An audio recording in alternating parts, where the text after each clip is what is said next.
Most men think the end of a marriage looks like a war, screaming matches, flying vases, tears. But Caleb Sterling was about to learn that the most dangerous end is the silent one. He walked into his mansion at 7:12 a.m., smelling of another woman's perfume, expecting his wife, Audrey, to be in the kitchen making his espresso. He expected a fight he could win. Instead, he found an empty hallway, a single envelope on the counter, and a reality that was about to crush his entire world. He thought he was the king of the castle. He didn't realize he was just a guest who had overstayed his welcome. This isn't just a divorce story. It's a masterclass in revenge. The rain battered the windows of the penthouse suite at the Four Seasons in downtown Chicago. It was 5:45 a.m., a time when the city was gray and unforgiving. But inside the suite, the air was warm and smelled of expensive champagne and Chanel No. 5. Caleb Sterling stood by the floor-to-ceiling window, knotting his tie. He caught his reflection in the glass. At 38, he was handsome, in a sharp, predatory way. Dark hair, jawline like cut granite, and the posture of a man who had never been told no without firing the person who said it. He was the CEO of Sterling Dynamics, a logistics empire inherited from his father, but expanded by his own ruthless ambition. "Do you really have to go?" A voice purred from the king-sized bed. Jessica Thorne sat up, pulling the silk sheet against her chest. She was 24, stunning, and possessed the kind of ambition that could burn down a city. She was Caleb's executive assistant, a cliché he didn't mind living out. Caleb turned, flashing a half-smile. "You know the drill, Jess. If I'm not home by 7, Audrey starts calling the hospitals. She's neurotic like that." Jessica rolled her eyes, a gesture she would never dare do in the office, but felt entitled to in the bedroom. "She's not neurotic, Caleb. She's pathetic. I don't know how you stand it. 10 years with a woman who wears beige cardigans and thinks excitement is a book club meeting." Caleb chuckled, grabbing his platinum cufflinks from the nightstand. "Audrey serves her purpose. She runs the estate, she manages the social calendar, and she looks good on my arm at charity galas. She's stable. Every king needs a reliable keeper for the castle, even if he spends his nights elsewhere." "You promised," Jessica said, her voice dropping an octave, turning icy. "You said by the end of the year you'd leave her." "It's January 7th, Caleb." Caleb sighed, checking his Rolex, a gift from Audrey for their 10th anniversary last month. "I will. But divorce is a messy, Jess. Audrey is attached. She has nowhere else to go. Her family is gone. She has no career. If I leave her, I have to make sure she doesn't fall apart completely. I'm a nice guy, after all." He truly believed that. Caleb Sterling believed he was a benevolent god in the lives of the women around him. He provided Audrey with a life of luxury in their sprawling estate in Lake Forest. She drove a Mercedes he paid for. She wore diamonds he bought. Sure, he slept with Jessica and Sarah before her and the marketing director before her. But he always came home. In his mind, that made him faithful in the ways that mattered. He leaned down and kissed Jessica on the forehead. "Be patient. I'll see you at the office at 9. Don't be late." As he walked to the elevator, checking his phone, he saw 3 missed calls from Audrey from the night before. No voicemails. Just missed calls. She probably couldn't find the gourmet dog food again, he thought, dismissing the notification with a swipe of his thumb. He stepped into the private elevator, the metal doors closing on his illicit night. He felt invincible.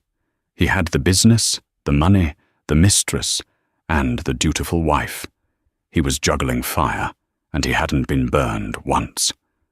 But as he drove his Bentley Continental GT out of the city and onto the highway leading toward the wealthy suburbs, a strange feeling settled in his stomach.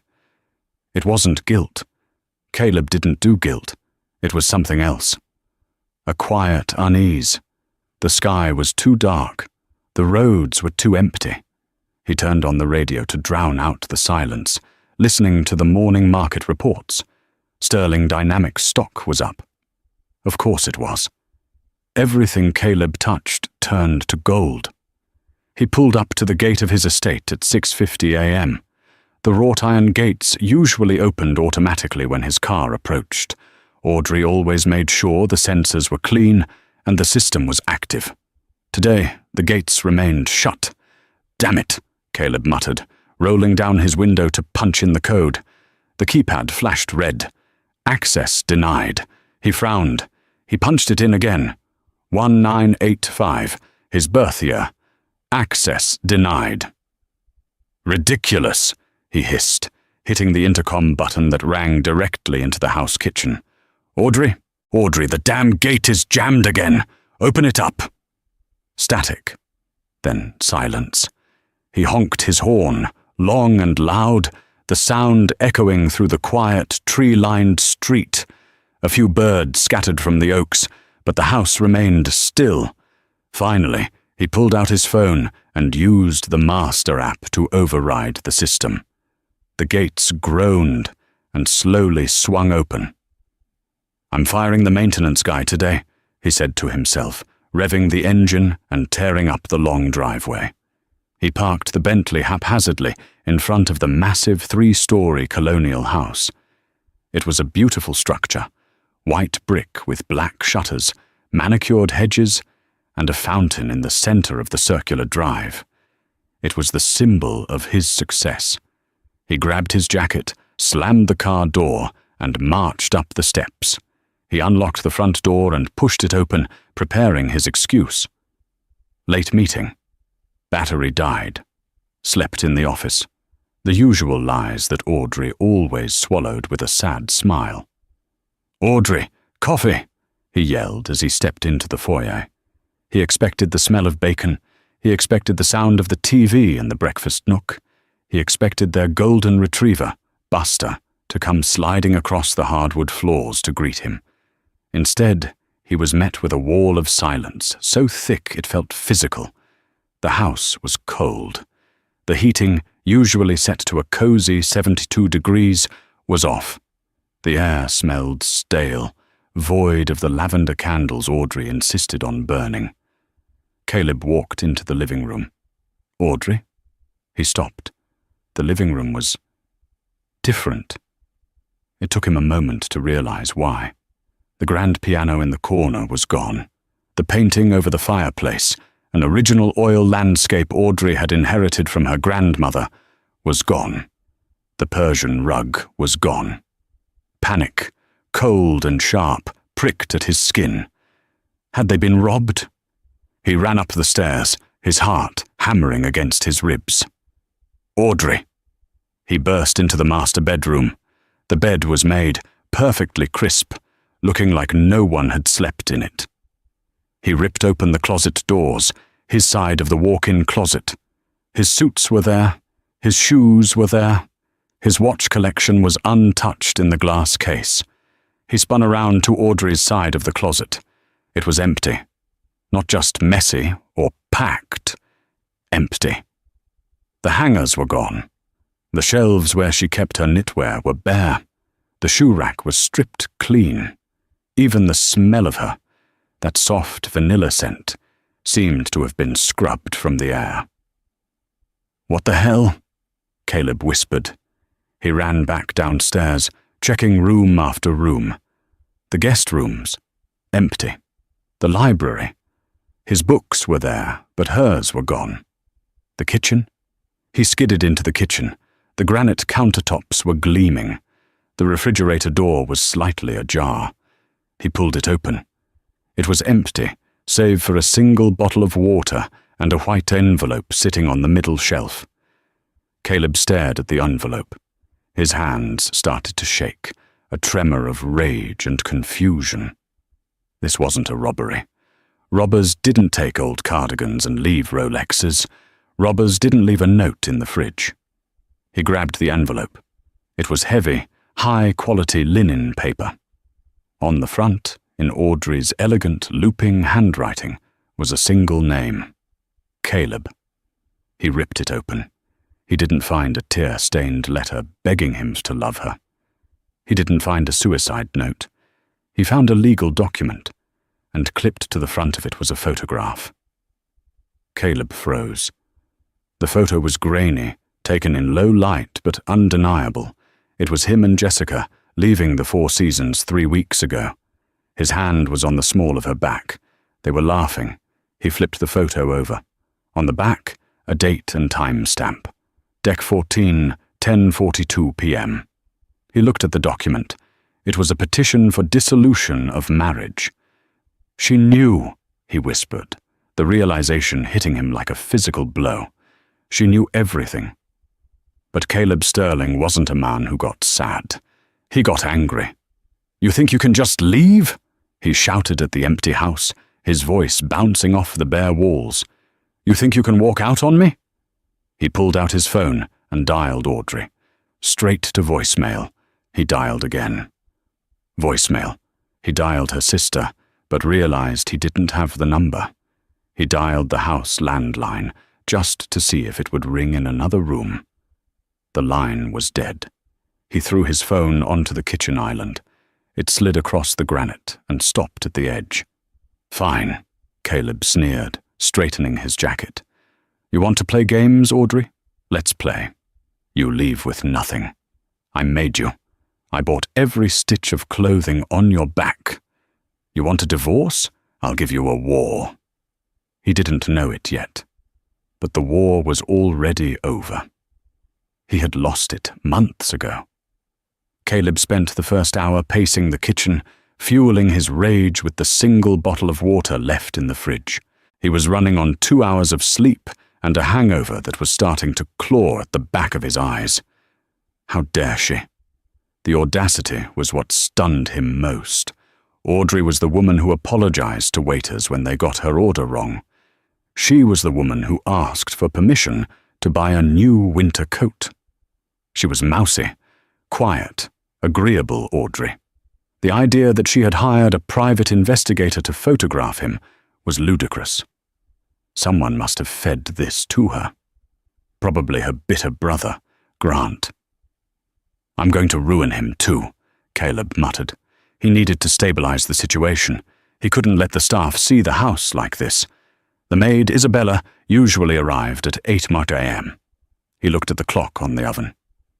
8:15 a.m. Where was Isabella?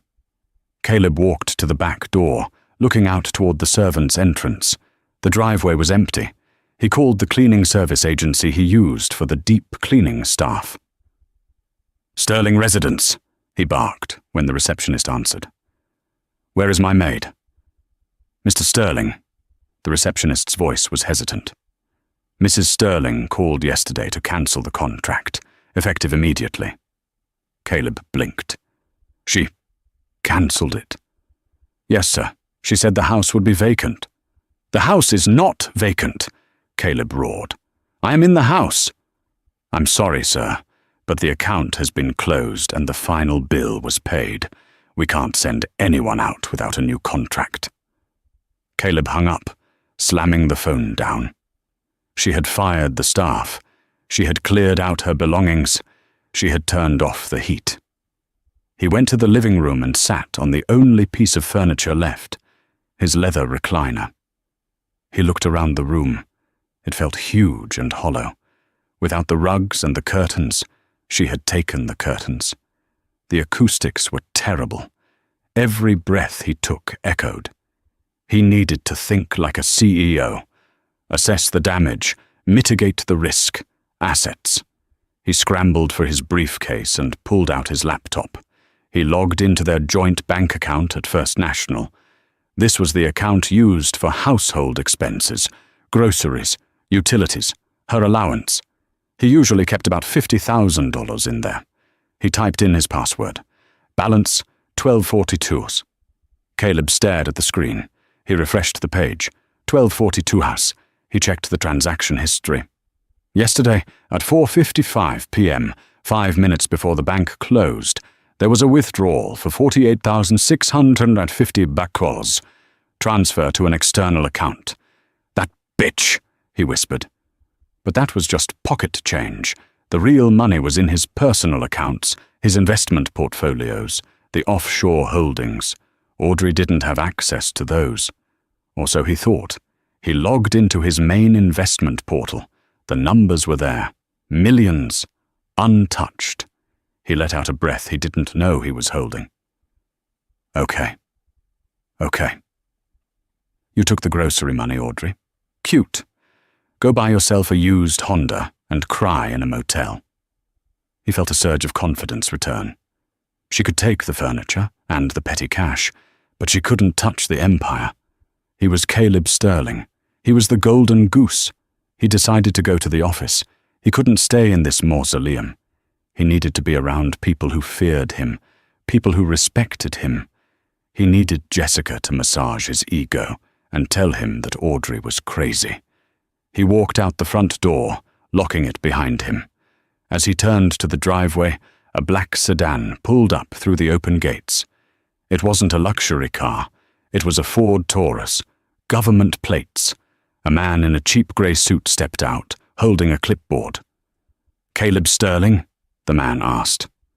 Who are you? Caleb demanded, walking down the steps. Get off my property. I'm a process server, Mr. Sterling, the man said. Bored. He thrust a thick stack of papers toward Caleb. You've been served. I already saw the papers in the kitchen, Caleb snapped, not taking them. Those were likely a courtesy copy from your wife, the man said. This is the official court summons. Also, the man reached into his back pocket and pulled out a second document, this one with a red cover. This is a temporary restraining order regarding the assets of Sterling Dynamics. Caleb froze. Excuse me? And this, the man handed him a third paper, is an eviction notice. Caleb laughed. It was a harsh, barking sound. Eviction? I own this house. I built this house. The process server shrugged. According to the deed filing attached here, the property at 1402 Oakwood Lane is owned solely by the Whitman Family Trust. You are listed as a tenant. The trust has terminated your lease. Whitman? Caleb's mind raced. Whitman was Audrey's maiden name. That's impossible. I paid the mortgage. I signed the checks. You'll have to take that up with the judge, Mr. Sterling. You have 24 hours to vacate the premises. The man dropped the papers at Caleb's feet, turned around, and got back in his car. Caleb stood alone in the driveway, the winter wind cutting through his expensive suit. He looked down at the papers fluttering in the breeze. Whitman Family Trust. He flashed back to 10 years ago, the day they bought the house. He was busy with the merger. He had told Audrey to handle the paperwork with the lawyers. He had just signed where the little X stickers were. He hadn't read it. He never read the domestic stuff. He thought he was delegating. He picked up the eviction notice. Plaintiff, Audrey Whitman, represented by Arthur Pendleton. Escampos Caleb's blood ran cold. Arthur Pendleton wasn't a divorce lawyer. Arthur Pendleton was a corporate shark, the kind of lawyer who didn't just win cases. He dismantled companies. He cost $500 an hour, and he didn't take domestic cases, unless the domestic case was actually a corporate takeover in disguise. Caleb looked back at the house.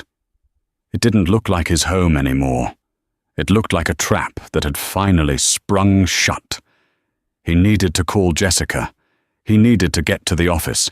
He needed to destroy Audrey before she destroyed him. He jumped into the Bentley and roared out of the driveway, the tires screeching. He dialed Jessica's number. Hey, baby, Jessica answered, her voice light. You on your way? She knows, Jess. She knows everything. She cleared the accounts. She's trying to evict me. What? Jessica sounded more annoyed than concerned. Who? Audrey? Yes, Audrey. Listen, get the legal team in the conference room. Now, I'll be there in 20 minutes. "Caleb," Jessica said slowly. "You might want to check the news before you come in." "I don't care about the news." "Check it, Caleb. Channel 5. Caleb fumbled with the dashboard screen, pulling up the news feed. The headline on the screen made him slam on the brakes in the middle of the highway. "Breaking. CEO of Sterling Dynamics under investigation for embezzlement and fraud. Anonymous whistleblower leaks thousands of documents." Caleb stared at the screen. The anonymous whistleblower. It wasn't just a divorce. It wasn't just an eviction. Audrey hadn't just left him. She had been gathering evidence for years. The car behind him honked, swerving to avoid hitting his Bentley. Caleb didn't notice. He sat there, gripping the steering wheel, realizing for the first time that the quiet, boring woman he had cheated on for years was the one holding the knife. And she had already cut his throat. The drive to the Sterling Dynamics headquarters was a blur of panic and denial. Caleb ignored the speed limits, weaving through traffic on I-90, his mind racing faster than the engine. Whistleblower. The word tasted like ash in his mouth. He tried to rationalize it. Audrey was a housewife. She planted tulips. She organized charity auctions for stray cats. She didn't know how to read a balance sheet. She certainly didn't know about the shell companies in the Caymans or the inflated logistics contracts with vendors he secretly owned. Unless...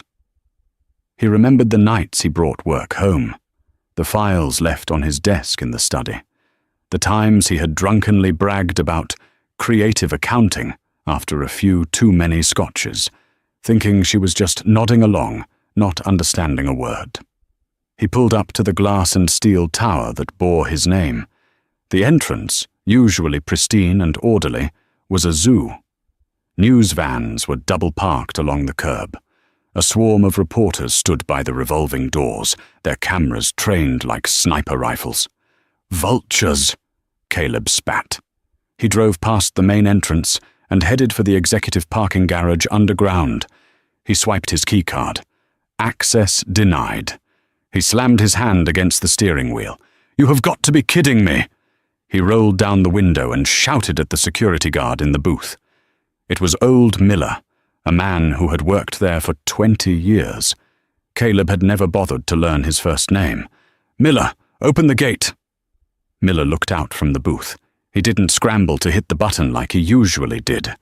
He looked at Caleb with a strange expression, a mix of pity and distinct lack of respect. "I can't do that, Mr. Sterling," Miller said, his voice flat. "My orders are to restrict access. Your credentials have been revoked pending the board meeting." "Revoked? I am the CEO. I am the owner. Open this gate or you're fired." "You can't fire me, sir," Miller said, sliding the glass window of the booth shut. "You're currently suspended." Caleb sat there, the engine idling, his face burning. He had to reverse the Bentley out of the entrance, scraping the rims on the curb in his haste. He parked illegally on a side street and stormed toward the front entrance, pushing through the crowd of reporters. "Mr. Sterling, is it true you embezzled $4 million from the pension fund?"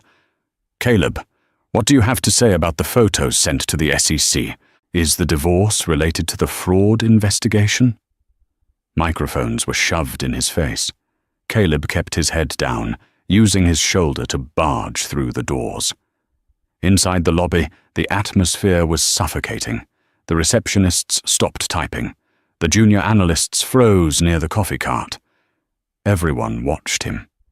It wasn't the look of admiration he was used to. It was the look people give a man walking to the gallows. He marched straight to the elevator, ignoring the whispers. He jabbed the button for the 40th floor. When the doors opened to the executive suite, he expected to see Jessica waiting for him, ready to handle the crisis. Instead, he saw two men in dark suits standing by his office door, federal agents, and standing near her desk, Jessica was shoving personal items into a cardboard box. She was crying. "Jessica," Caleb said, rushing over. "Stop crying. We're going to fix this. Who are these clowns? Jessica looked up. Her mascara was running. She didn't look at him with love or lust. She looked at him with pure terror. "Stay away from me, Caleb," she whispered. "What?" "I told them everything," she blurted out, her voice trembling. "They offered me immunity if I cooperated. I'm not going to jail for you. I'm 24 years old." Caleb stopped dead in his tracks. You talked to them." "They had the emails, Caleb. They had the travel logs. They knew about the consulting fees you paid me for trips we never took. Audrey sent them everything." Caleb felt the room spin. Audrey. Again. "Mr. Sterling," one of the agents said, stepping forward. "I'm Agent Harris, FBI, Financial Crimes Division. We have a warrant to seize all electronic devices and physical files in this office.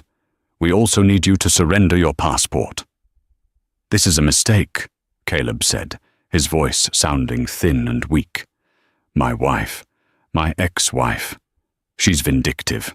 She's planting evidence." "The evidence is quite substantial, sir," Agent Harris said calmly, "and it's backed up by digital forensic footprints that match your login credentials. Now, the passport, please." Caleb reached into his jacket pocket. He handed over the passport. "Am I under arrest?" "Not at this moment. But do not leave the state. We'll be in touch." The agents went into his office and started unplugging his computer.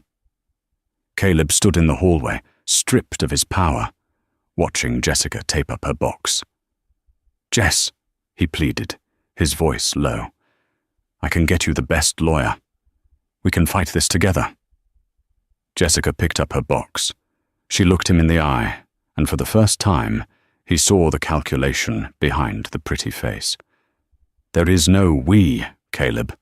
You're broke. I checked the stock price. Sterling Dynamics has dropped 60% since the market opened. You're radioactive. And frankly," she sneered, looking him up and down, "without the money, you're just a narcissist in a suit."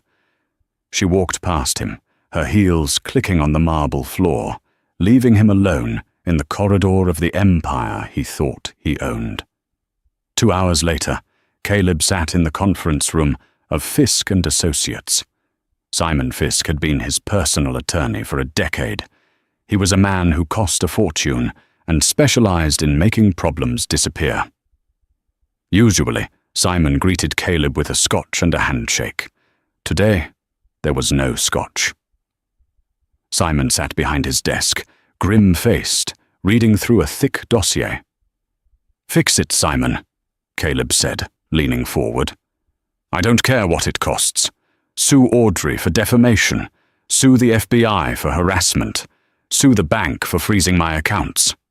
Simon took off his glasses and rubbed the bridge of his nose. He looked tired. "Caleb, shut up!" Caleb blinked. "Excuse me?" I said, "Shut up and listen," Simon said, tossing the dossier onto the desk. "You don't seem to understand the gravity of your situation. I just got off the phone with Arthur Pendleton. Audrey's lawyer, the corporate shark. Yes, and he was kind enough to send over the documentation regarding the Whitman family trust."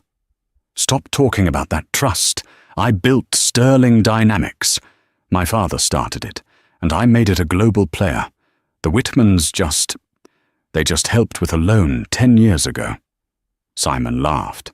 It was a dry, humorless sound. "A loan? Caleb, is that what you thought happened?" Simon opened the file and spun it around so Caleb could see the diagram on the page. 10 years ago, your father's company was bankrupt. It was dead in the water. You were about to lose everything. You were engaged to Audrey Whitman. Her father, Old Man Whitman, liked you. He wanted his daughter to be secure. Simon pointed to a line on the chart. The Whitmans didn't give you a loan. They bought the debt. All of it. They recapitalized the company through a holding entity called Blue Heron LLC. I know Blue Heron, Caleb said. That's just a shell company I control. No, Simon corrected. It's a shell company you manage. The sole beneficiary of Blue Heron is Audrey Whitman, and Blue Heron owns 51% of the voting stock of Sterling Dynamics. The silence in the room was absolute. Caleb stared at the chart. The lines, the numbers, they all led back to one person. She owns it, Caleb whispered. She owns the controlling interest? She always has, Simon said. But she gave you a proxy. She let you vote her shares. She let you run the company. She let you pretend you were the king. But there was a clause in the proxy agreement. Simon flipped the page to a highlighted paragraph. The morality and competence clause. In the event that the acting CEO, Caleb Sterling, engages in conduct detrimental to the company's reputation or engages in marital infidelity that results in a dissolution of marriage petition, the proxy shall immediately revert to the beneficiary, Audrey Whitman. Caleb felt like he was going to vomit. She put an infidelity clause in the company bylaws? Her father did, Simon said. Audrey just enforced it. Effectively immediately, she has revoked your proxy. She voted her 51% to fire you. The board meeting this morning. It was a formality. She had the votes before breakfast. Caleb sank back into the leather chair. He felt small. He felt stupid. So I have nothing? It gets worse, Simon said, relentless. The prenuptial agreement. We signed a prenup, Caleb shouted, grasping at straws. I made sure of it. What's mine is mine. What's hers is hers. Correct, Simon said. But since the house is titled to her trust, and the controlling shares of the company are technically hers, what is yours amounts to your personal savings, your car, and your watch collection. Simon paused, looking at a sheet of paper with a frown. Actually, not the car. The Bentley is leased through the company. You'll have to return that. Caleb stood up, pacing the small office. This is a setup. She planned this. She waited 10 years for this. She trusted you for 10 years, Caleb, Simon said, his voice losing its professional edge and becoming personal. I've known Audrey for a long time. She's not vindictive by nature. She's patient. But you embarrassed her. You didn't just cheat. You paraded that girl, Jessica, around town. You humiliated your wife. And now the sleeping giant has woken up. Simon closed the folder. I can't represent you in the divorce, Caleb. What? Conflict of interest. My firm represents Sterling Dynamics. Since Audrey is now the controlling owner of Sterling Dynamics, technically, I work for her. Caleb stared at him, betrayed. You're firing me as a client. I'm advising you to find a public defender or a cheaper lawyer, because all your assets are frozen by the federal investigation, and I don't work for free. Simon stood up and extended a hand toward the door. Good luck, Caleb. You're going to need it. Caleb walked out of the law office, dazed. He walked out onto the busy Chicago street. It was snowing now, light flakes that melted on his expensive wool coat. He reached into his pocket for his phone to call an Uber, since he couldn't drive the Bentley back without risking theft charges. He looked at his phone. A notification popped up from his email, from A. Sterling, Audrey. Subject: Time to talk. Meet me at the house. 6:00 p.m. 1 hour only. Come alone. Caleb stared at the screen. His thumb hovered over the delete button. He wanted to scream at her. He wanted to burn the house down, but he had nowhere else to go. No money, no job, no mistress, no lawyer. Audrey held all the cards, and if he wanted to salvage even a shred of his life, he had to go back to the scene of the crime and face the executioner. He checked his watch. 4:30 p.m. He had to take a bus. Caleb Sterling, the logistics king of Chicago, had to figure out how to take a public bus to the suburbs to beg his wife for mercy. The irony was bitter, but the reality was colder. He pulled his collar up against the wind and started walking toward the bus station. The bus ride had been a humiliation Caleb would never forget. He sat squeezed between a teenager playing loud music and an old woman holding a cage with a restless cat. He had to walk the last mile from the bus stop to the estate in his Italian leather shoes, which were now soaked through by the slush and snow. By the time he reached the wrought iron gates of 1402 Oakwood Lane, it was 6:05 p.m. He was 5 minutes late. The gates were open. Caleb trudged up the long driveway. The house was dark, looming against the night sky like a tomb. Only a single light burned in the dining room window. He pushed open the front door. The silence he had encountered that morning was still there, but now it felt heavier, charged with static electricity. "In here," a voice called out. Caleb followed the sound to the dining room.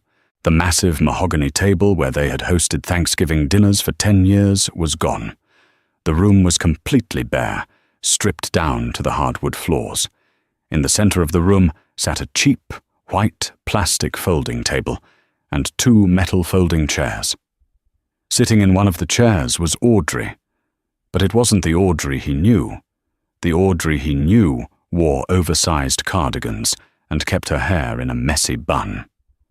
She wore no makeup and apologized for taking up space.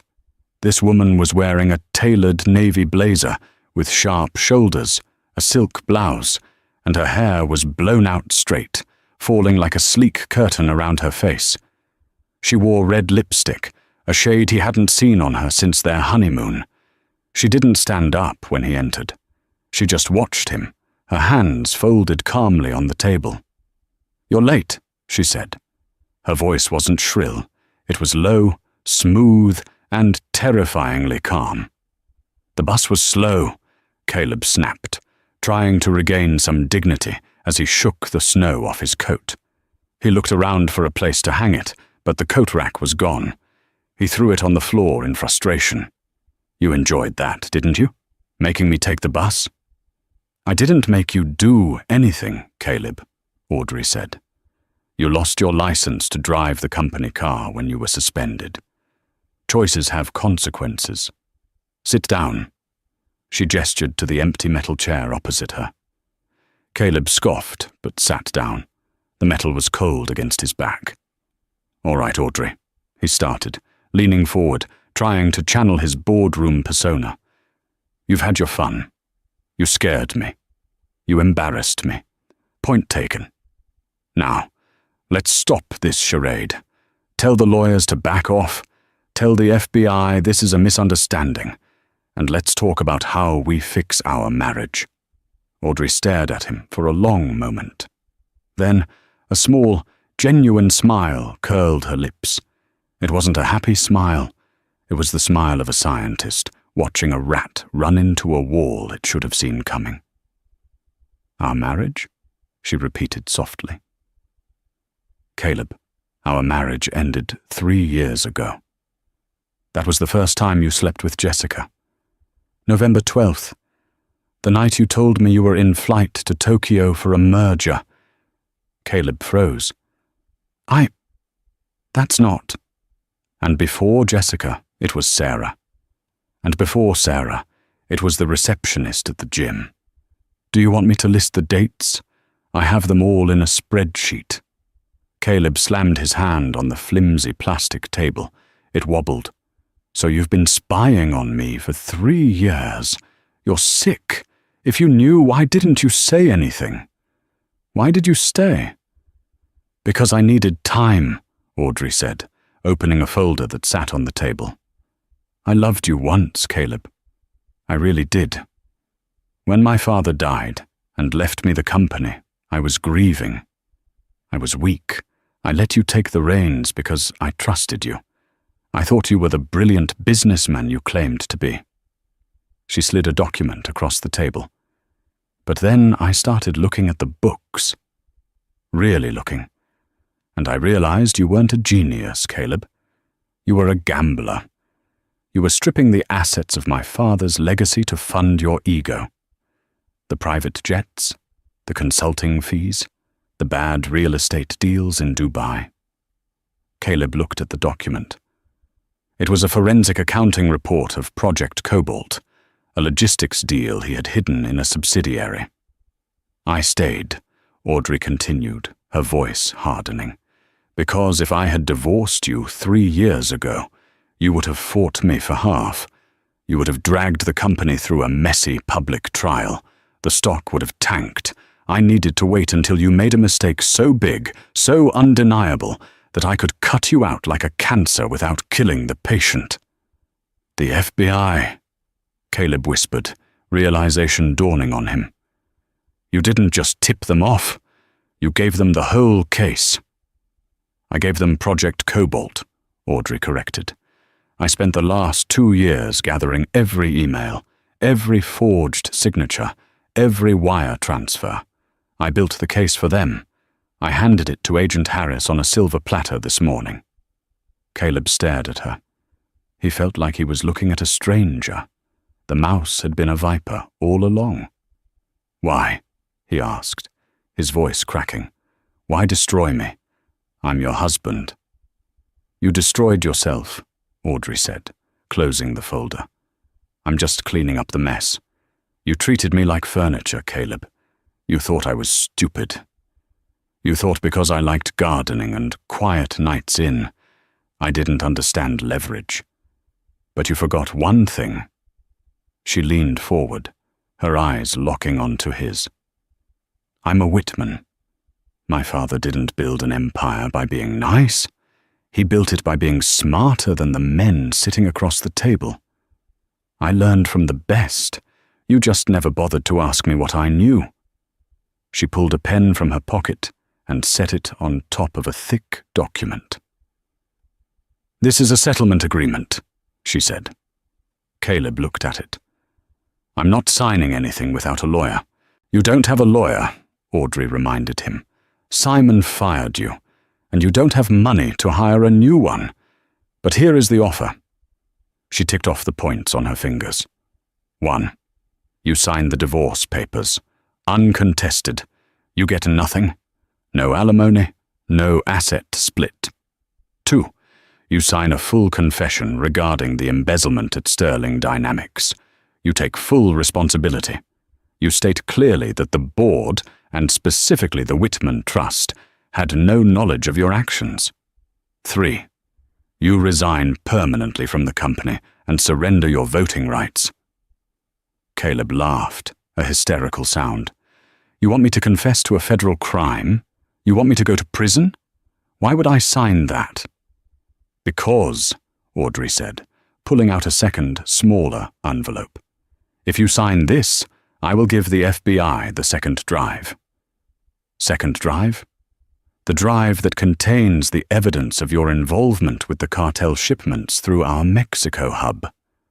The room went dead silent. Caleb stopped breathing. He thought he had buried that. The Mexico deal. It was dangerous money. Blood money. If the feds found out about the money laundering for the cartels, he wouldn't go to a white-collar resort prison. He would go to maximum security for 20 years. Or worse, the cartel would find out he had been sloppy. You know about Mexico? He wheezed. I know everything, Audrey said. If you sign the papers and take the fall for the embezzlement, which is just white-collar fraud, maybe 3 years in minimum security with good behavior, I will destroy the evidence of the cartel laundering. I will let you live. She tapped the pen against the table. Click, click, click. But if you walk out that door, she said, I hand the second drive to Agent Harris tonight. And you know what happens then. The cartels don't like witnesses. Caleb looked at the pen. He looked at Audrey. He realized with a crushing finality that he was checkmated. He wasn't negotiating with a scorned wife. He was negotiating with a shark who smelled blood. His hands shaking violently, Caleb reached for the pen. The sound of the pen scratching against the paper was the only noise in the empty house. Caleb J. Sterling. He signed the divorce decree. He signed the resignation letter. He signed the affidavit of guilt for the embezzlement charges. Every signature felt like he was carving a piece of his soul away.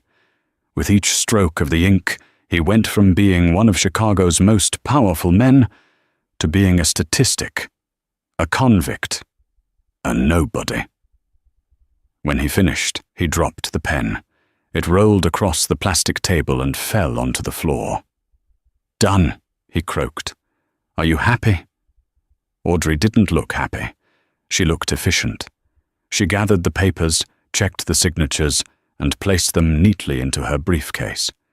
She snapped the locks shut. "Happiness doesn't really factor into this, Caleb," she said, standing up. "This is just business. You were a liability. Now you've been written off." She picked up the briefcase and turned to leave.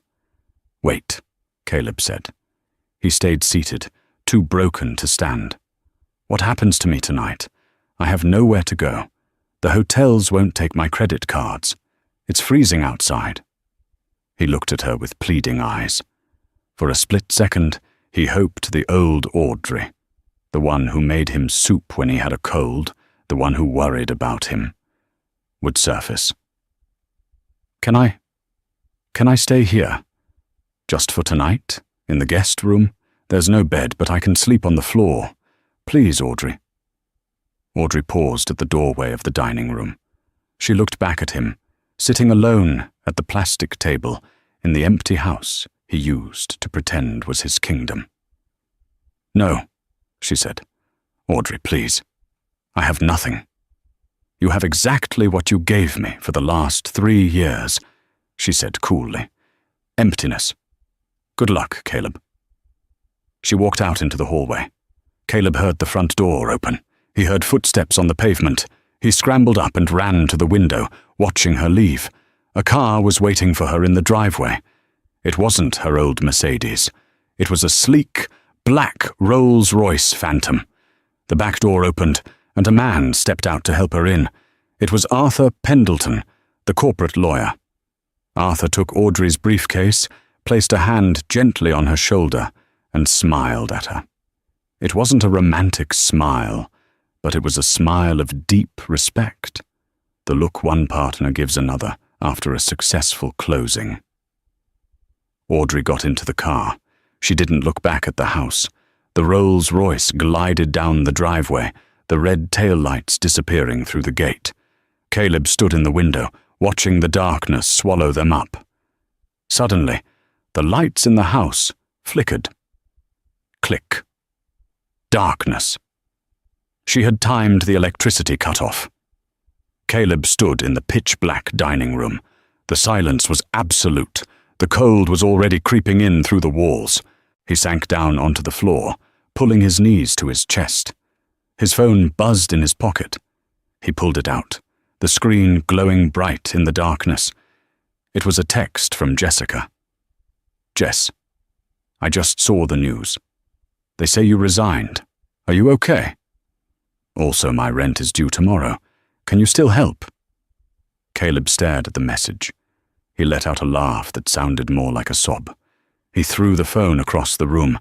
It smashed against the wall and went dark. He was alone. Truly, finally alone. 6 months later, the federal courtroom in downtown Chicago felt less like a hall of justice and more like a funeral parlor for a life that had once been vibrant. The air was stale, smelling of floor wax and old wood. Caleb Sterling stood before the bench, his hands clasped tightly behind his back. The bespoke Italian suits were gone, replaced by a standard-issue orange jumpsuit that bunched uncomfortably at his waist. He looked 10 years older than the man who had checked into the Four Seasons just half a year ago. His hair was graying at the temples, and his eyes, once sharp with arrogance, were dull and hollow. "Mr. Sterling," the judge's voice boomed, echoing off the high ceilings.